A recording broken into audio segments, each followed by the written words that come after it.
फुल कसलाई मन पर्दैन र त्यो पनि ढकमक्क फुलेको। मेरो हातमा फुल खासै नसप्रे पनि यो पालि चाहिँ केही गमलामा फुलहरू फुलाउन सफल भएको छु। मैले रोपेको फुल चाहिँ जति बेला पनि म जस्तै किक्रिक्क परेर फस्टाउनै नसक्ने भइदिन्छ।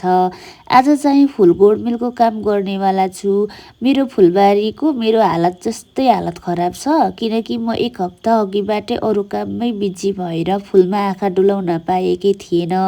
फेरि काम साँचे आफूलाई, खाना साँचे अरूलाई भने चाहिँ फुलले पनि मेरै बाटो हेरेर बसिरह हुन्छ। हरेक कुराको सिजन चलिरहँदा यो रुगा खोकी ज्वरोको सिजनले पनि मलाई छुट्याएन। मुखले भन्दा पनि बढी नाकले बोलिरहेछु। अलिक दिन यतादेखि मलाई सन्चो नभएर आलस्य छु, रै पनि आफ्नो काम र भिडियो बनाउने कुरा त छोड्न भएन। फुल रोप्न मनपर्छ तर फुली नै दिँदैन। मेरो हातमा प्लान्ट मात्र फस्टाउँछ जस्तो लाग्छ, रोप्यो कि सर्लक्कै भइदिन्छ। आजको भिडियो कस्तो लाग्यो हेर्दै गर्नुहोला है।